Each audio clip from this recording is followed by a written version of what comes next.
BBS में आप सभी का स्वागत है। आज के इस सेशन में हम सभी लोग सेट नंबर 51 देखेंगे जो आपके एग्जाम की दृष्टि से काफ़ी इंपॉर्टेंट है। इस सेशन को आप पूरा देखेंगे और निश्चित रूप से मैं जो सेट कंप्लीट करा रहा हूँ, अगर आप आज से भी इस सेशन को कंप्लीट कर लेते हैं एग्जाम तक, तो निश्चित रूप से आपने कंटेंट सेक्शन में 15 में निश्चित रूप से 12-13 अचीव कर सकते हैं। लेकिन उसके लिए आपको सेशन को ध्यान से देखना होगा। चलिए फर्स्ट क्वेश्चन के साथ अपने सेशन की शुरुआत करते हैं, जो कि आप देख सकते हैं यहाँ पे फर्स्ट क्वेश्चन आपके सामने आ चुका है। क्वेश्चन में कहता है एक किराने की दुकान पर सामान की मूल्य सूची निम्न रूप में अंकित की गई है। यानी कि चावल 1 केजी लेते हैं तो ₹70 देना होगा, काला चना का दाम ₹90 है और गेहूं का आटा ₹45 है। इसी तरीके से और भी सामान दिया गया है जिसका दाम और लिस्ट में उसका वजन और दाम दोनों लिखा गया है। ध्यान से देखेंगे। लेकिन अब आपसे पूछता क्वेश्चन में क्या है इसके बारे में देखिए। आशीष नाम का एक लड़का है, क्या है? आशीष नाम का एक लड़का है, क्या है? आशीष नाम का एक लड़का है, जो 5 केजी चावल खरीदता है, कितना? तो 5 केजी चावल खरीदता है, 5 केजी गेहूँ का आटा, 5 केजी गेहूँ का आटा, 5 केजी गेहूँ का आटा और 250 ग्राम पिसा हुआ धनिया, 250 ग्राम पिसा हुआ धनिया, यानी कि 250 ग्राम का ही है, यानी कि 1 पैकेट खरीदता है, कोई दिक्कत नहीं। 250 ग्राम पिसी हुई मिर्च, 250 ग्राम पिसी हुई मिर्च, यानी कि इसका भी 1 पैकेट ले लेता है। 2 केजी काले चने और शेष बचे हुए रुपए से बिस्किट के पैकेट खरीदते हैं, ठीक है? 2 केजी चना खरीदता है, 2 केजी चना भी खरीदता है। तो सबसे पहले इस सभी का और जो शेष रुपया बच जाता है, उससे बिस्किट खरीदता है और इसके पास मात्र ₹1000 है। कितना? ₹1000 है, जो कि कैसे आपको पता लगेगा कि इसके पास कितना रुपया बाकी रह गया? इस सभी का पहले तो आपको क्या निकालना होगा? मूल्य निकालना होगा। तो चावल का मूल्य हो जाएगा 7 पचे 35 यानी कि ₹350। यहाँ पे 90 दूना हो जाएगा ₹180 और 45 को 5 से गुना करेंगे तो 5 को कित गुना कर दीजिए 225 हो जाएगा, कितना? 225 हो जाएगा, इसी के साथ 40 हो जाएगा, यहाँ पे 60 हो जाएगा। अब इसको जोड़ लीजिए, इसको क्या करना है आपको? जोड़ लेना है, तो जोड़िए। इसको जोड़ने के लिए आपको ज़्यादा कुछ नहीं करना होगा, थोड़ा-सा ध्यान से आपको देखने की आवश्यकता है। देखिए, इसको जोड़ेंगे तो 100 आएगा, कितना आएगा? ₹100 आएगा, कोई दिक्कत नहीं। इस दोनों को जोड़ेंगे तो आपको कितना आ जाएगा 3 और 1 400 और 50 और 80 जोड़ेंगे तो 130 आएगा यानी कि 4 और 1 530 आ गया। कितना आ गया? 530। इसमें 30 और 25 जोड़ेंगे तो कितना आ जाएगा? 30 और 25 जोड़ेंगे तो आपको 55 मिलेगा, 55 मिलेगा और 5 और 2 जोड़ेंगे तो 7 मिलेगा यानी कि 755 मिलेगा। कितना? 755 हो गया। 755 और 100 जोड़ दीजिए। 755 में 100 और जोड़ दीजिए तो कितना आ गया? 855 आ गया। कितना आ गया? 855 आ गया। अब कहता है शेष रुपए से बिस्किट के पैकेट खरीदते हैं। उसके पास कितना रुपया है? तो उसके पास तो ₹1000 है। तो ₹1000 में कितना रुपया का वो बिस्कुट खरीदता है? तो 1000 में से अब आपको माइनस कितना करना होगा? 850 माइनस करना होगा। तो माइनस करने के लिए आपको क्या करना होगा? ₹145 इसके पास बच जाएगा। यानी कि ₹145 में वह कितना बिस्किट खरीदता है? कितना बिस्किट के पैकेट खरीदे जा सकते हैं, ये आपको बताना है। कि इसको एक बिस्किट के पैकेट का दाम है ₹20 तो इसको 20 से आप डिवाइड कर दीजिए। 145 को 20 से डिवाइड करेंगे, तो 7 पैकेट बनेंगे। कितने पैकेट? 7 पैकेट बिस्किट आ जाएगा और 7 रु ₹5 इसके पास शेष बच भी जाएगा। यानी कि आपका ऑप्शन नंबर कौन-सा है? ऑप्शन नंबर 2 बिल्कुल सही होगा। कोई दिक्कत नहीं। यहाँ पे अगर इस टाइप से अगर आपसे क्वेश्चन पूछता है, तो इस टाइप के क्वेश्चन को आप कैसे सॉल्व करेंगे, यह उम्मीद करता हूँ कि आप समझ गए होंगे और निश्चित रूप से इस टाइप के क्वेश्चन को आप बना पाएँगे, ठीक है? कोई दिक्कत नहीं। यहाँ पे देख लीजिए, यह आशीष नाम का एक लड़का था जिसके पास ₹1000 था और यह सभी बाकी मूल्य खरीदे थे यानी कि सामान खरीदे जिसका टोटल कीमत हो गया 855 और बाकी जो रुपया बचा 145 उसका बिस्किट खरीदना चाहता था और 1 बिस्किट के पैकेट का दाम ₹20 था। तो अब पूछा गया था आपसे क्वेश्चन में कि वह टोटल कितने बिस्किट के पैकेट खरीद सकते हैं? तो 7 बिस्किट के पैकेट खरीद सकते हैं। आगे चलेंगे नेक्स्ट क्वेश्चन की ओर। नेक्स्ट क्वेश्चन भी काफ़ी इंपोर्टेंट है और आपके एग्जाम में निश्चित रूप से इस टाइप के क्वेश्चन आएँगे ही आएँगे। क्वेश्चन में कहता है मैं एक 2 अंकों की संख्या हूँ। सभी तो 2 अंक का ही है। सभी कितना अंक का है? तो 2 अंक का है। इस ऑप्शन से तो यह कैंसल आउट हुआ नहीं कोई भी ऑप्शन तो गलत सही डिसाइड हुआ नहीं। इसके लिए अब आपको क्या करना होगा? आगे पढ़ना होगा। यह तो सभी के लिए सत्य साबित होता है। दहाई के स्थान पर अंक 2 का गुणज है। दहाई के स्थान पर अंक 2 का गुणज है। तो हमारा मान लीजिए एक संख्या मैं आपसे कोई भी एक संख्या लिख देता हूँ, मान लीजिए 78 कितना लिख देता हूँ? सॉरी 78 नहीं, मान लीजिए 88 नहीं, 86 लिख देता हूँ, 86। देखिए, यह हमारा यूनिट प्लेस कहलाता है, 6 जो होगा यह हमारा यूनिट प्लेस कहलाएगा। क्या कहलाएगा? यूनिट प्लेस कहलाएगा और जो 8 है वह हमारा 10 प्लेस कहलाएगा। इकाई-दहाई आप तो पढ़े ही होंगे। कहता है दाहाई के स्थान पर अंक 2 का गुणज है। तो 2 का गुणज का मतलब क्या है? 2 होगा, 4 होगा, 6 होगा या 8 होगा? यही सब ना होगा, इसके अलावा तो कोई हो नहीं सकता है। तो देखिए 6 भी है, 4 भी है और 8 भी है। तो इस ऑप्शन से तो कोई आपका डिसाइड हुआ नहीं।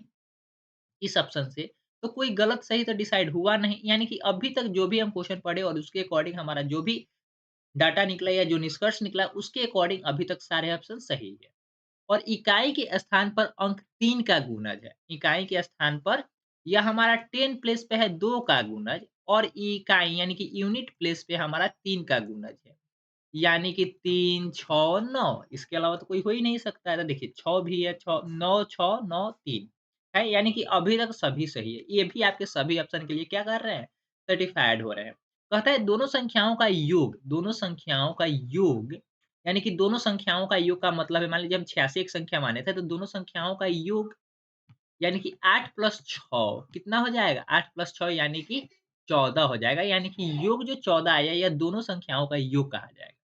एक अभाज्य संख्या है, एक अभाज्य संख्या है। तो देखिए 6 और 9 जोड़ेंगे तो तब 15 आ जाएगा। अभाज्य संख्या कब होता है? अभाज्य संख्या का सीधा-सा मतलब यह है कि अभाज्य संख्या तभी कहलाएगा जब क्या हो? इसका मात्र 2 ही फैक्टर हो। पहला फैक्टर यह होगा सेल्फ यानी कि 1 और दूसरा फैक्टर वह खुद नंबर ही होगा यानी कि इटसेल्फ वह नंबर ही होगा। तो 15 तो एक ऐसा संख्या है जो 1 से भी कटेगा, 3 से भी कटेगा, 5 से भी कटेगा, 15 से भी कटेगा। यह तो आपका अभाज्य बना नहीं, तो यह आपका गलत हो जाएगा। आगे चलिए, यहाँ पे 6 और 4 जोड़ेंगे तो 10 बन जाएगा। 10 बना लेकिन ये भी एक तो अभाज्य संख्या नहीं बना क्योंकि 10 तो 1 से भी कटेगा, 2 से भी कटेगा, 5 से भी कटेगा। यानी कि जो 10 आया ये भी आपका क्या हो गया? गलत हो गया। क्यों गलत हुआ? तो आपको इतना पता होना चाहिए कि यह गलत इस बिहाफ़ पे हुआ है क्योंकि यह अभाज्य संख्या नहीं है। 4, 8 और 3 को जोड़ दीजिए। 8 और 3 को आप जोड़ेंगे तो कितना हो जाएगा? 8 और 3 को जोड़ेंगे तो 11 मिलेगा। 11 तो अभाज्य संख्या है। या तो 1 से कटेगा या तो 11 से कटेगा, ठीक है? तभी तक ये आपका अभाज्य संख्या है, यानी कि यह अभी तक ऑप्शन सही हो सकता है। ऑप्शन नंबर 3 को देखेंगे तो 4 और 9 को जोड़ेंगे तो 13 मिलेगा, यानी कि ये भी एक आपका अभाज्य संख्या है। यानी कि अभी तक यह दोनों ऑप्शन क्या है? बिल्कुल सही है। अभी तक हम जितना भी पढ़े वह बिल्कुल सही है, जो कि 52 का एक गुणनखंड है। 52 का एक गुणनखंड है, तो गुणनखंड का मतलब क्या है? फैक्टर है। गुणनखंड का मतलब क्या है? फैक्टर है। अब 52 का हमें गुणनखंड देखना होगा। तो क्या 52 का गुणनखंड कभी भी 83 संभव है क्या? कभी भी 83 संभव है क्या? बिल्कुल नहीं संभव है। जब बिल्कुल संभव नहीं है तो आपका ऑप्शन नंबर कौन-सा सही हो जाएगा? आपका ऑप्शन नंबर 3 सही हो जाएगा। कोई दिक्कत नहीं। आगे बढ़ेंगे नेक्स्ट क्वेश्चन की ओर। नेक्स्ट क्वेश्चन भी काफ़ी इम्पोर्टेंट है और आपके एग्ज़ाम में आने की पूरी-पूरी संभावना है। निश्चित रूप से इस टाइप से क्वेश्चन आपके एग्ज़ाम में पूछे भी जाते हैं, तो थोड़ा-सा ध्यान से पढ़िए क्वेश्चन को।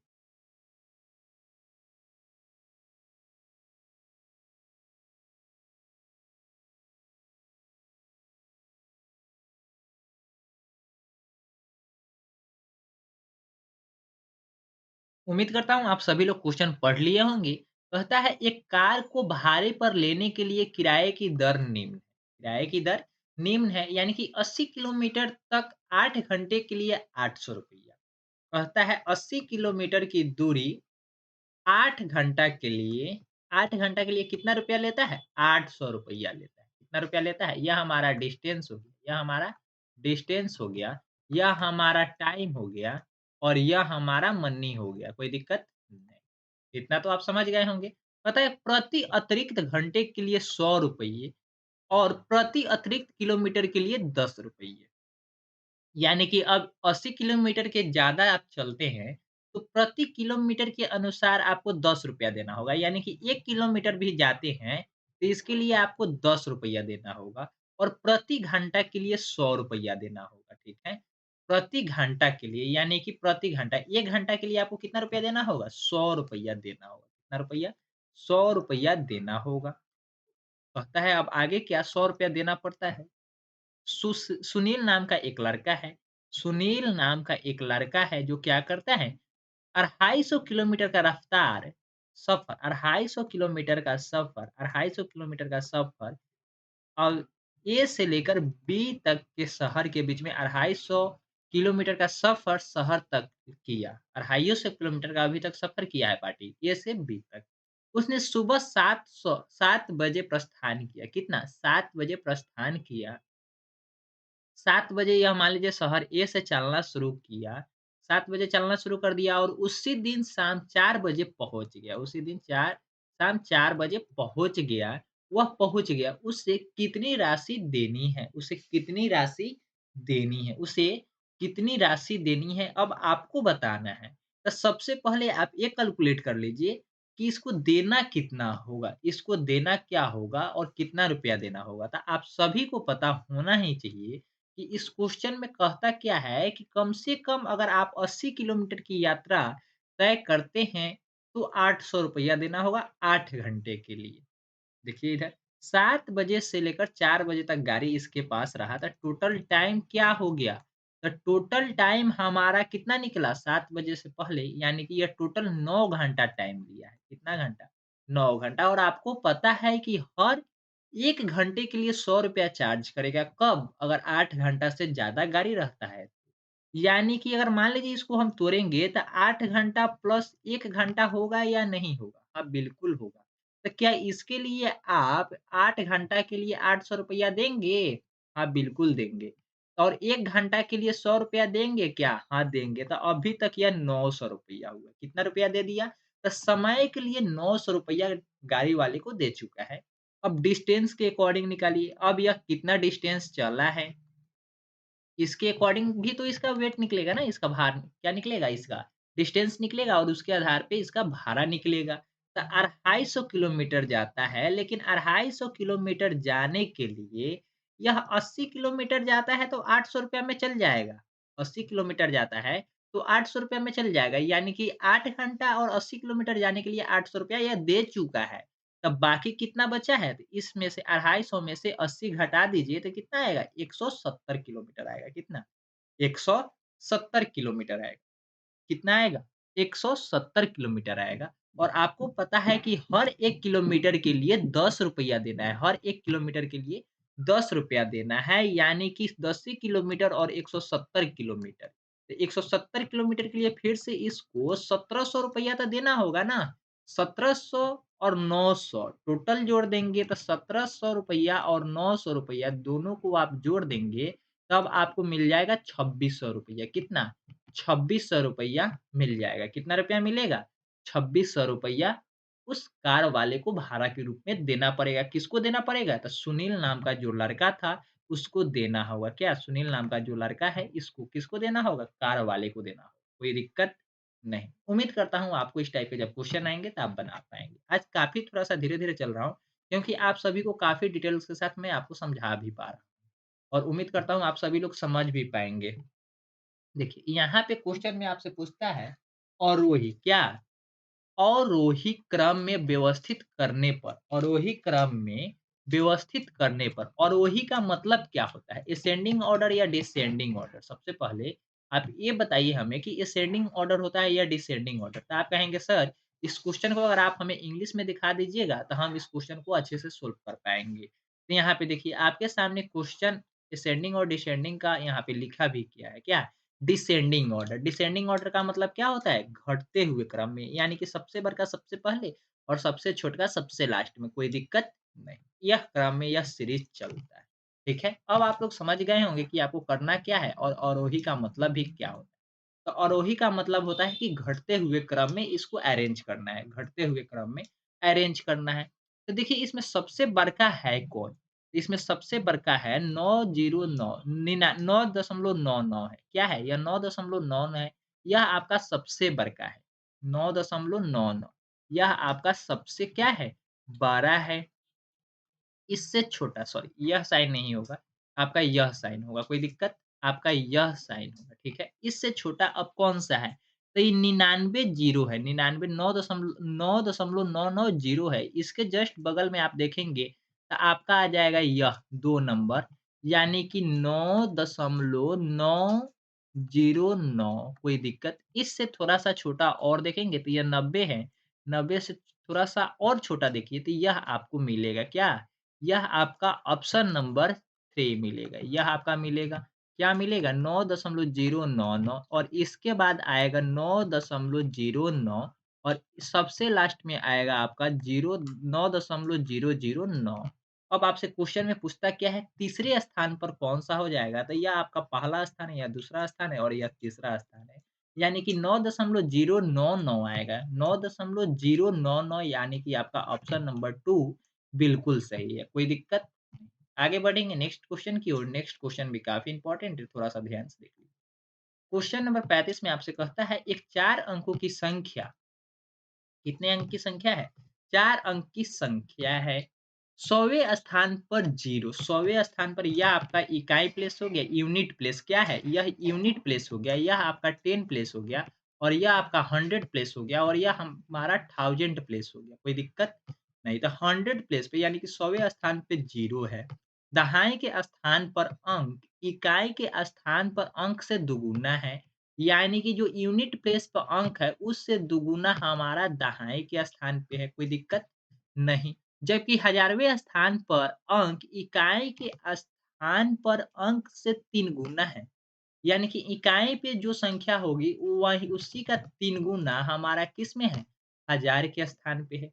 तो देखिए किस-किस में यह वेरीफ़ाई हो रहा है, तो आपका ऑप्शन नंबर 4 तो ऐसे ही गलत हो जाएगा क्योंकि यह 0 आपका दाहिने प्लेस पे है, जबकि यहाँ पे कहता है कि हज़ारवें स्थान पे है, गलत हो गया।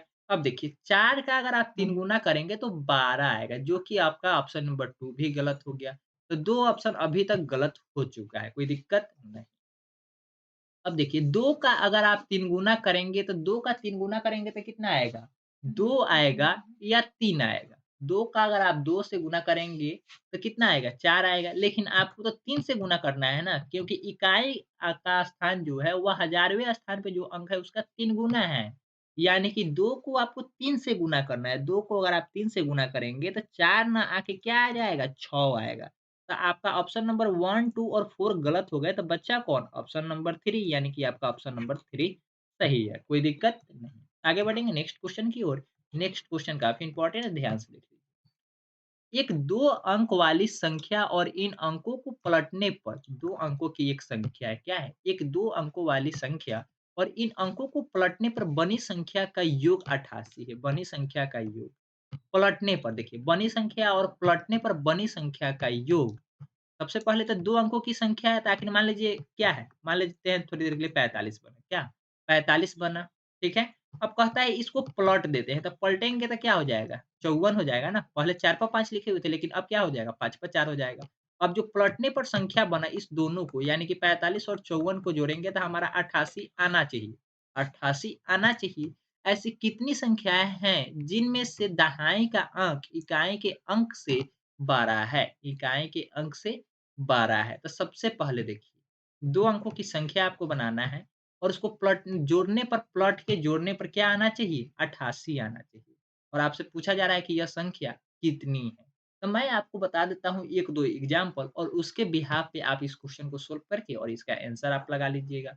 चलिए, सबसे पहले आप यह देखिए कि अगर आप 40 को जोड़ेंगे, तो पहला तो 40 हो गया, लेकिन इसको प्लट के जोड़ेंगे तो 0 4 हो गया ना, यानी कि 44 बनेगा। कितना बनेगा? 44 तो क्या योग 88 हुआ? नहीं। यानी कि यहाँ पे जो संख्या आपको मानना है, वह 40 से भी बड़ा मानना है। तो चलिए आगे चलते हैं हम। यहाँ पे मानते हैं 30, क्या? 35 मान लेते हैं। 35 को अगर हम करेंगे, तो पहला हमारा 35 बन गया और यहाँ पे 53 बन गया। अब इसको जोड़ेंगे, 88 मिल गया। कितना मिला? 88 मिल गया, कोई दिक्कत नहीं। इसी तरीके से यहाँ पे देखिए, यहाँ पे अगर आप 32 नहीं होगा। यहाँ पे मान लीजिए पहला संख्या तो आपका यह मिल गया। इसी तरीके से आपको दूसरा भी देखना है। तो इसको देखिए 2 टुकड़े में तोड़िए ताकि उसका यूनिट और इकाई प्लेस और दहाई प्लेस अगर पलटा जाए, तो आपस में दोनों को जोड़ने पर 88 हमें प्राप्त हो जाए। ठीक है? ठीक है? कोई दिक्कत नहीं। लेकिन इसमें एक कंडीशन भी लगा दिया गया है, जिनमें से दहाई का अंक इकाई के अंक से बड़ा है। दहाई का अंक इकाई के अंक से बड़ा है। ठीक है? यह हमारा इकाई हो गया, यह हमारा दहाई है, तो बड़ा तो है ही। या आपको संख्या 1 मैं आपको बता दिया हूँ, इसी तरीके से आपको संख्या ढूँढना है। जैसे कि 35 हम ढूँढे तो 35 का पलटने पर क्या बनेगा? 53 बनेगा और 53 और 35 को जोड़ेंगे तो 88 प्राप्त हो गया। यानी कि एक तो संख्या हमें ऐसे प्राप्त हो चुका है। इसी तरीके से और संख्याओं को खोजना है और उसका आंसर इसमें लगा देना है कि 3 को संख्या मिला है, कि 5 को संख्या मिला है, कि 4 को संख्या मिला है, कि 8 को संख्या मिला है। जब भी इस टाइप के क्वेश्चन आपके एग्ज़ाम में अगर आते हैं, तो इस टाइप के क्वेश्चन को आप क्या करेंगे? स्किप करने की कोशिश करेंगे क्योंकि इसमें आपका ज़्यादा टाइम वेस्ट होगा और साथ में आप यह सोचेंगे कि यह क्वेश्चन तो काफ़ी ईज़ी है और इस क्वेश्चन को हम अटेम्प्ट कर ही लेंगे और बन ही जाएगा। इस टाइप के क्वेश्चन को आपको सेशन जैसे समाप्त होगा यानी कि जब आप एग्ज़ाम को देने के लास्ट में होंगे, टाइम बचता है तो इस टाइप के क्वेश्चन में अपना दिमाग लगाएँगे। कोई दिक्कत? नहीं। आगे बढ़ेंगे नेक्स्ट क्वेश्चन की ओर। नेक्स्ट क्वेश्चन काफ़ी इंपॉर्टेंट है लेकिन इस क्वेश्चन को आप सभी लोग सॉल्व कर ही लीजिएगा। क्वेश्चन नंबर 37 में आपसे कहता है 8 सेंटीमीटर और 10 सेंटीमीटर भुजा वाले एक आयत का 4 समान कहता है एक 8 सेंटीमीटर और 10 सेंटीमीटर। पहला कहता है 8 सेंटीमीटर और 10 सेंटीमीटर। यह आपका हो गया 10 सेंटीमीटर, यह हो गया आपका 8 सेंटीमीटर। आयत को 4 समान आयतों में विभाजित किया गया है। प्रत्येक छोटे आयत का परिमाप क्या होगा? परिमाप क्या होगा? तो आयत का परिमाप क्या होता है फ़ॉर्मूला? 2 इंटू लंबाई प्लस चौड़ाई, 2 इंटू लंबाई प्लस चौड़ाई। तो आपको इसको विभाजित करना है ना, तो आप सीधा-सा बड़े वाले आयतन का क्या निकाल लीजिए? परिमाप निकाल लीजिए। तो 2 इंटू लंबाई प्लस चौड़ाई लगा के निकालेंगे तो क्या मिलेगा? 2 इंटू 10 प्लस 8 यानी कि क्या मिल गया? 2 गुना 18 36 मिल गया। क्या मिल गया? 36 मिल गया, कोई दिक्कत नहीं। अब 36 को 4 में से विभाजित करना है, 4 टुकड़ों में बाँटना है ना, तो 36 को 4 से डिवाइड कर दीजिए, आपको कितना मिलेगा? 4 से डिवाइड कर देंगे तो 9 सेंटीमीटर मिलेगा। आपका ऑप्शन नंबर कौन-सा? आपका ऑप्शन नंबर 2 सही हो जाएगा, कोई दिक्कत नहीं। इस क्वेश्चन में अगर आपको आयत का परिमाप याद होता, इस टाइप के क्वेश्चन को आप अटेम्प्ट कर लेते। नेक्स्ट क्वेश्चन देखिए, कहता है निम्नलिखित में से कौन-सा कथन सत्य है? सबसे पहले आप इस बात पे घेरा लगा ही लीजिएगा, क्या कहा गया है? सत्य पूछा जा रहा है, कौन-सा कथन सत्य है? एक अभाज्य संख्या मान लीजिए एक अभाज्य संख्या आपका 2 भी है और 3 भी है।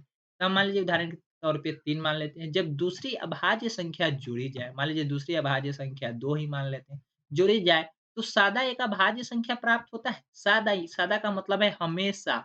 ऑलवेज, ऑलवेज क्या मिलता है आपको? अभाज्य संख्या ही मिलता है, यानी कि प्राइम नंबर ही मिलता है। क्या यह सही बात है? तो 3 आप प्लस जोड़ेंगे 3 आप प्लस 2 जोड़ेंगे तो यानी कि 5 प्राप्त हुआ, कोई दिक्कत नहीं। आगे चलिए, इसमें अब 5 भी अभाज्य संख्या आपका 2 होता है, 3 होगा, 5 होगा, 7 होगा। इसमें कहता है अगली दूसरी अभाज्य संख्या, तो 2 अब प्लस 3 करेंगे तो 5 मिला। 3 प्लस 5 करेंगे तो आपको 8 मिल गया ना। 3 प्लस 5 जोड़ दिए तो 8 मिल गया लेकिन यह क्या है आपका सम संख्या है। सम संख्या यानी कि यह तो आपका अभाज्य मिला नहीं, जिसकी वजह से यह आपका स्टेटमेंट गलत हो जाएगा। तो आपसे क्या पूछा गया था? सत्य पूछा गया था। तो आपका ऑप्शन नंबर 1 क्या हो जाएगा? गलत हो जाएगा। एक अभाज्य संख्या को दूसरी अभाज्य संख्या से गुणा किया जाए तो सादा अभाज्य संख्या प्राप्त होती है, ये भी गलत हो जाएगा। देखिए अभाज्य संख्या 2, 3, 5, 7 तो होगा ही होगा, लेकिन मान लीजिए 2 को 3 से हम गुणा कर देते हैं तो 6 हो गया। ये तो आपका सम संख्या प्राप्त हुआ ना। यह कैसी संख्या प्राप्त हुई? सम संख्या प्राप्त हुई। क्या यह अभाज्य संख्या है? नहीं। यानी कि आपका ऑप्शन नंबर 2 भी गलत होगा क्योंकि इसमें कहता है हमेशा ऑलवेज क्या प्राप्त होता है? ऑलवेज अभाज्य संख्या ही प्राप्त होता है यानी कि प्राइम नंबर ही प्राप्त होता है, लेकिन ऐसा नहीं है, अभी इवन नंबर प्राप्त हुआ है। ऑप्शन नंबर 3 में देखिए, अभाज्य संख्या के गुणनखंड नहीं होते, अभाज्य संख्या के गुणनखंड नहीं होते, अभाज्य संख्या के गुणनखंड नहीं होते हैं, गुणनखंड नहीं होते। अभाज्य संख्या के गुणनखंड होते हैं या नहीं होते? अभाज्य संख्या के गुणनखंड मान लीजिए 2 है, 3 है, 5 है, 17 है, 19 है, इस तरीके से मान लीजिए कोई भी। इसका 2 का गुणनखंड आप देखेंगे तो या तो 1 मिलेगा या तो 2, 3 का गुणनखंड देखेंगे तो या तो 1 या तो 3, या तो 1 या तो 5, या तो 1 या तो 17। कोई दिक्कत इसी तरीके से 19 का देखेंगे तो या तो 1 या तो 19 कोई दिक्कत नहीं। तो अभाज्य संख्या के गुणनखंड नहीं होते हैं, यही आपका क्या हो जाएगा? गुणनखंड तो है 1 और 2 गुणनखंड क्या? गुणनखंड तो किसी भी संख्या का है, 1 का भी है, 2 का भी है, 3 का भी है, 5 का भी है, किसी भी संख्या का गुणनखंड है। तो गुणनखंड तो होता है, गुणनखंड नहीं होते। नहीं होते हैं जिसकी वजह से गलत है। अगर कहता है 2 से ज़्यादा गुणनखंड नहीं है, तब गलत हो जाता। 2 से ज़्यादा गुणनखंड नहीं होते तब क्या हो जाता? गलत हो जाता। लेकिन यहाँ पे तो 2 गुणनखंड कम से कम है ना, यानी कि आपका ऑप्शन नंबर 3 क्या है? तो सही है। ऑप्शन नंबर क्या है? 3 गलत हो जाएगा ना क्योंकि कहता है कि गुणनखंड नहीं है जिसकी वजह से गलत है। ऑप्शन नंबर 4 में देखिए, अभाज्य संख्या अप्रमित रूप से अनेक है। क्या आपसे कोई पूछेगा कि बताइए यह गिनती कब तक चलेगा? यह गिनती कहाँ पे जाके समाप्त हो जाएगा? तो आप कह सकते हैं कि यह गिनती 2 पे या 5 पे या 200 पे या 2 लाख पे या 2 करोड़ पे समाप्त हो जाएगा? नहीं ना। तो आप अप्रमित रूप से अनेक अभाज्य संख्या क्यों नहीं मान लेते? जब गिनती नहीं समाप्त होगा तो उसमें संख्याएँ भी ऐसी होगी, कुछ संख्याएँ भी ऐसी प्राप्त होगी। मान लीजिए 1331 1331 ऐसा संख्या है जिसका अभाज्य संख्या है लेकिन इसका कोई फैक्टर नहीं है, या तो 1 होगा या तो 1331 ही होगा। कोई भी ऐसा संख्या नहीं है जो 1331 को डिवाइड कर दे। अंक ऐसा नहीं है जो 1331 को डिवाइड कर दे। यानी कि यह संख्या अभाज्य संख्या अप्रमित रूप से अनेक होते हैं। आपका ऑप्शन नंबर 4 ही बिल्कुल सही है। कोई दिक्कत नहीं। आगे बढ़ेंगे नेक्स्ट क्वेश्चन की ओर। नेक्स्ट क्वेश्चन भी इम्पोर्टेंट है, ध्यान से देखिए। ध्यान से देखने की आवश्यकता इसलिए कह रहा हूँ क्योंकि आपके एग्जाम में निश्चित रूप से जो भी क्वेश्चन पूछे जाएँगे या सभी क्वेश्चन यहीं के होंगे और काफ़ी इम्पोर्टेंट क्वेश्चन सब होंगे, तो थोड़ा-सा ध्यान से देखिए। कहता है वह संख्या जिससे 88 160 को विभाजित करने पर शेषफल 3 और 7 आएगा, निम्न में से कौन-सा संख्या है? क्रमशः यानी कि शेषफल 3 आना चाहिए। 88 को अगर हम डिवाइड करें तो 3 आना चाहिए शेषफल, ठीक है? शेषफल 3 आना चाहिए। और यहाँ पे कहता है अगर 160 को हम डिवाइड करें किसको? 160 को डिवाइड करें तो शेषफल 7 आना चाहिए। शेषफल 7 आना चाहिए, तो यहाँ पे 85 मिल रहा है और यहाँ पे 153 मिल रहा है। 153 तो यह संख्या 17 पचे 85 और 17 9वाँ 153 यानी कि ऑप्शन नंबर आपका कौन-सा सही हो जाएगा? ऑप्शन नंबर 2 सही हो जाएगा। कोई दिक्कत नहीं। आगे चलेंगे नेक्स्ट क्वेश्चन की ओर। नेक्स्ट क्वेश्चन इम्पोर्टेंट है, ध्यान से देखिए। यहाँ पे कहता है मालिनी के पास केवल रुपए 2 और 5 के सिक्के हैं। मालिनी नाम की एक लड़की है। मालिनी नाम की क्या है? एक लड़की है जिसके पास 2 सिक्के हैं, 2 सिक्के हैं। कॉइन किस-किस टाइप के हैं? 2 टाइप के कॉइन है। पहला कॉइन ₹2 का है और दूसरा कॉइन ₹5 का है। यदि उसके पास सिक्के की कुल संख्या 36 है, जो कॉइन है वह संख्या लिमिटेड है, कितना है? सिक्कों की कुल संख्या 36 है और राशि 105 और रुपया जो अमाउंट बनेगा वह अमाउंट कितना है? ₹105 अमाउंट भी फिक्स कर दिया है। और तो 2 और 5 के सिक्कों की संख्या है, 2 और 5 के सिक्कों की संख्या है, क्रमशः में लिखा हुआ है। अगर 2 को 105 हमें बनाना है, 36 वो कॉइन है, तो देखिए सभी को जोड़ेंगे तो 36 तो हमें प्राप्त हो ही जा रहा है, यानी कि कॉइन के आधार पे इस क्वेश्चन को आप गलत नहीं कर सकते। इसको आपको सीधा-सा मतलब यही है कि कैलकुलेट करना ही पड़ेगा। मान लीजिए अगर 25 गो क्या है, 25 को ₹2 का सिक्का है और 11 को ₹5 का सिक्का है, तो क्या हो जाएगा? मूलधन था हमारा इधर 55 मिला और इधर 50 मिला। तो क्या हमारा 105 मिला? हाँ, बिल्कुल मिला। तो आपका ऑप्शन नंबर 2 ही सही है, 2 ही सही है। मैं आज़ादी मतलब फर्स्ट बार में ही ऑप्शन नंबर 2 को ही चेक किया क्योंकि हो सकता है कि ऑप्शन नंबर 2 ही मिल जाए। मान लीजिए आपको ऑप्शन नंबर 1, 2, 3 से चेक करना होगा कौन-सा ऑप्शन मिलता है वह सही होगा। मान लीजिए 26 को ₹2 का सिक्का है, 26 को सिक्का ₹2 का है यानी कि 52 होगा और यहाँ पे ₹10 ₹5 का 10 सिक्का है यानी कि 50 इसको जोड़ेंगे तो 102 मिलेगा जो कि 105 के बराबर नहीं है, इसलिए आपका ऑप्शन नंबर 1 गलत है। इसी तरीके से ऑप्शन नंबर 3 और ऑप्शन नंबर 4 भी गलत होंगे, कोई दिक्कत नहीं। आगे बढ़ेंगे नेक्स्ट क्वेश्चन की ओर। नेक्स्ट क्वेश्चन इम्पोर्टेंट है, थोड़ा-सा इसे सोल्व कीजिए। कहता है मान ज्ञात करना है, क्या करना है? मान ज्ञात करना है। मान ज्ञात करने के लिए सबसे पहले इस नंबर को मैं थोड़ा-सा फ्रेश लिख देता हूँ। 14.5 को 3 से गुणा करना है और 18 को 3 से भाग करना है और 3 को 12.5 से क्या करना है? गुणा करना है। तो इसमें आपके पास 2-3 टाइप के नंबर मिले। क्या-क्या नंबर मिला है? तो देखिए, पहला आपका गुना है साइन, प्लस का साइन है और भाग का साइन है, घटाव का साइन है, गुणा का साइन। यानी कि सबसे पहले आपको गुणा का साइन मिला, फिर जोड़ का साइन मिला, फिर घटाव का साइन मिला और फिर भाग का साइन मिला।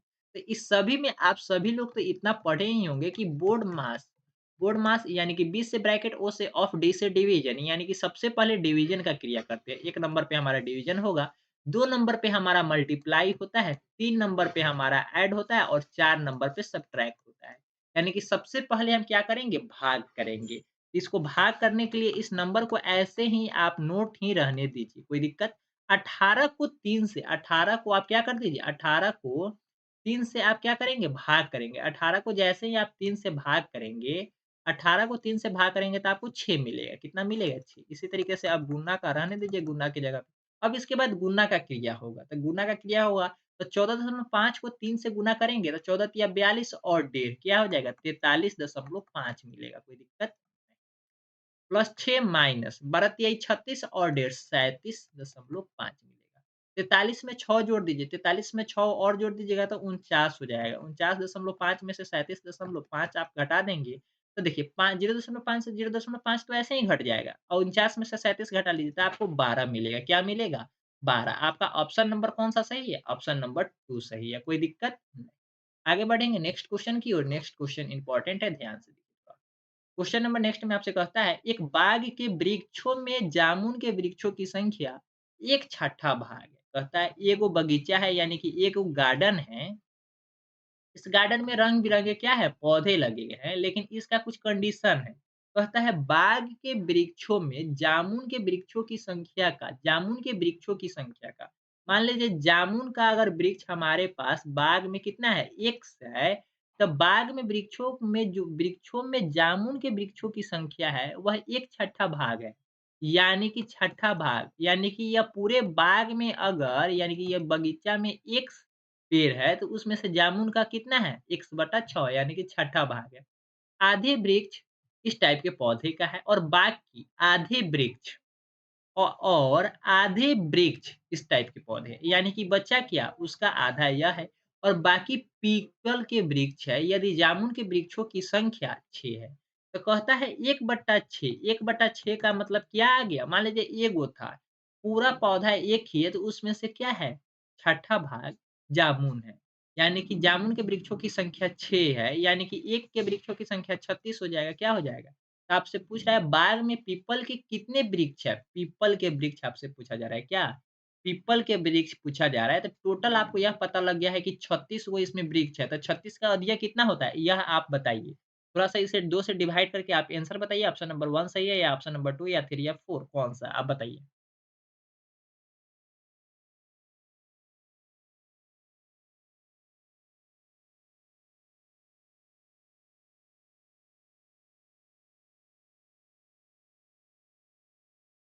उम्मीद करता हूँ आप इसे भाग कर लिए होंगे और 36 को जैसे ही आप 2 से भाग करेंगे तो आपका क्या आ जाएगा? 18 आ जाएगा। क्या आ जाएगा? 18 आपका ऑप्शन नंबर 3 हो जाएगा। कोई दिक्कत नहीं। आपका ऑप्शन नंबर क्या हो जाएगा? 3 बिल्कुल सही हो जाएगा। कोई दिक्कत है? नहीं।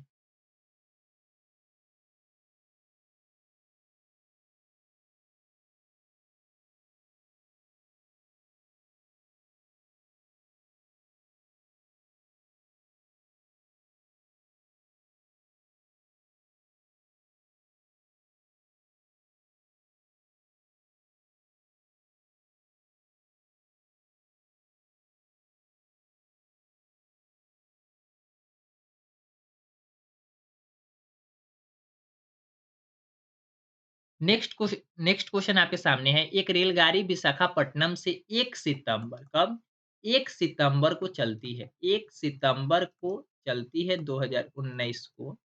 कितने बजे? तो 4 बजकर 48 मिनट प्रस्थान करती है और अपने गंतव्य पर 2 सितंबर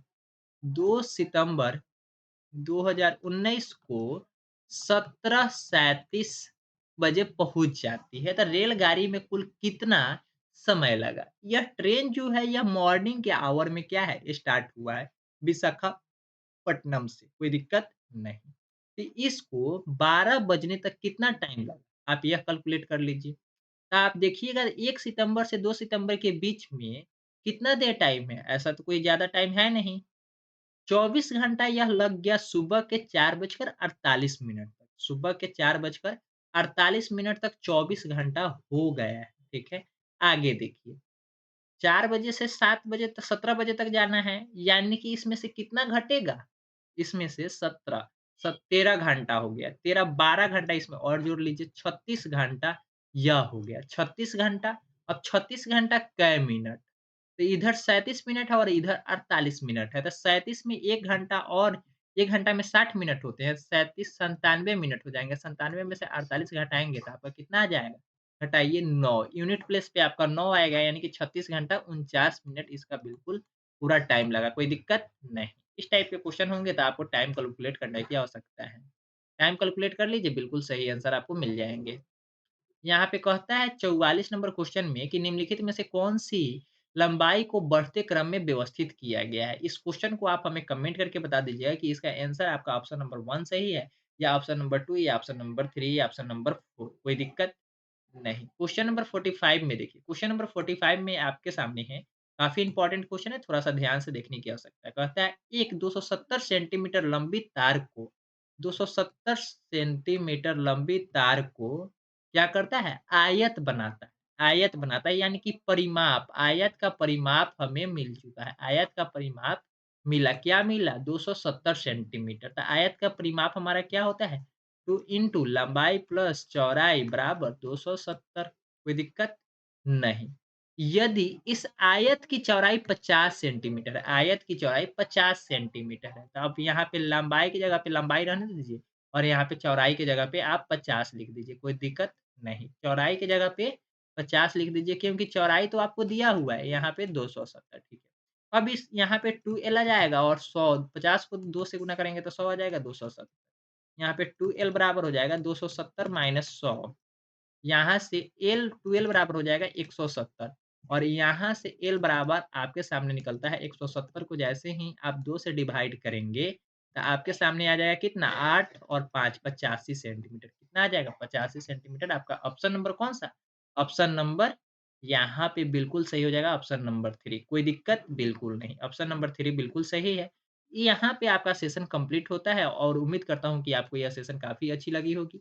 अगर आप लोग इसी तरीके से और अच्छे-अच्छे सेशन को देखना चाहते हैं और डेविएस टीच मोबाइल एप्लीकेशन पे टेस्ट देना चाहते हैं और इसी टाइप के क्वेश्चन होंगे टेस्ट में भी, तो वह आप डेविएस टीच मोबाइल एप्लीकेशन को डाउनलोड कर लीजिए, लिंक डिस्क्रिप्शन बॉक्स में मिल जाएँगे। एप्लीकेशन पे रजिस्टर करने के बाद आप टेस्ट बिल्कुल फ्री ऑफ कॉस्ट दे सकते हैं।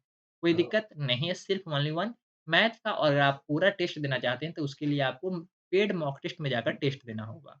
उसके लिए कोई चार्जेज़ रखे गए हैं जो कि मिनिमम चार्जेज़ है और काफ़ी इंपोर्टेंट क्वेश्चन है, तो ध्यान से देखिएगा। ठीक है? आज के लिए इतना ही। फिर से मिलेंगे कल नए सेशन में। Thank you so much for joining.